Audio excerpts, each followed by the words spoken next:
सभी लोगों को जय माता दी। आज हम जानेंगे वात पित्त दोष कहाँ से आते हैं, हमारे शरीर में ये कहाँ पाए जाते हैं और हमारे घर का इनसे क्या संबंध होता है। यानी वास्तु के अनुसार इनको जानने की कोशिश करेंगे। आपके शरीर में जिस चीज़ का रोग बहुत ज़्यादा परेशानी दे रहा है उसी तरह की परेशानी आपके घर में ज़रूर होगी। शरीर में वात पित्त और कफ ये तीनों अलग अलग समस्याएं पैदा करते हैं। वात रोग हवा से जुड़ा है, पित्त रोग आग से जुड़ा हुआ है और कफ रोग पानी से जुड़ा हुआ होता है। सिर से लेके चेस्ट तक का जो हिस्सा है वो कफ दोष उत्पन्न करता है।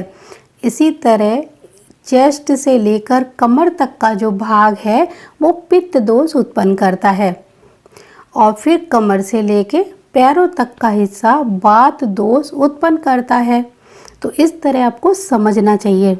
तो आपको इस ड्राइंग के माध्यम से समझना है कि सिर से लेकर चेस्ट तक हमें कफ संबंधित परेशानी हो सकती हैं।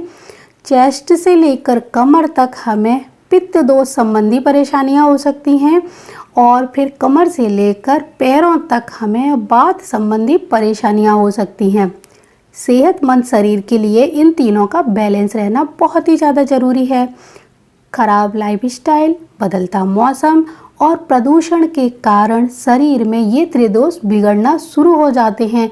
तो आपको अपने घर में भी देखना है कि आपके अग्नि, वायु, जल, आकाश यानी ये पांचों तत्व बैलेंस हैं या नहीं हैं। घर में जब हमारे 5 तत्व बिगड़ते हैं तो शरीर में भी हमारे 5 तत्व बिगड़ जाते हैं।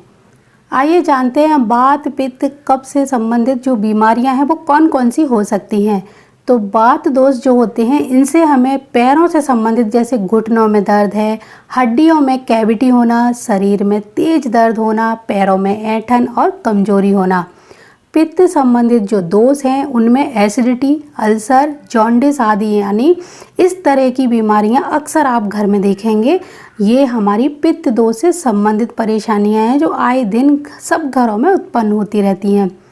कफ दोष से संबंधित होने वाले रोग हैं मोटापा, थायराइड, सर्दी खांसी जुकाम, मोतियाबिंद, कम सुनाई देना, आँखों का लाल होना और डार्क सर्कल होना। तो ये जो मोटे मोटे जो रोग मैंने आपको बताए ये वात पित्त संबंधित परेशानियों से ही होते हैं। जब आपके घर में वात पित्त और कफ संबंधित परेशानियां उत्पन्न हो तो अपने घर और अपने शरीर को बैलेंस जरूर करें कि आपके घर में कोई ना कोई वास्तु दोष उत्पन्न जरूर हुआ होगा जिसके कारण से ये परेशानियां उत्पन्न हो रही हैं। जब आपको वात पित्त दोष संबंधित रोग उत्पन्न होने लगे तब अपने खान पान पर तो ध्यान आपको रखना ही है, साथ ही साथ अपने घर की सभी दिशाओं को बैलेंस करना है, चेक करना है कि कहाँ पर वास्तु दोष उत्पन्न हो रहा है। आपने अपने घर को बैलेंस कर लिया तो आपका शरीर भी बैलेंस होने लगेगा। जब घर में कोई बीमारी उत्पन्न होती है तो हमारे शरीर में भी वो बीमारी के लक्षण दिखाई देने लगते हैं। तो घर को वास्तु से बैलेंस करिए तो आपका शरीर भी बैलेंस रहेगा।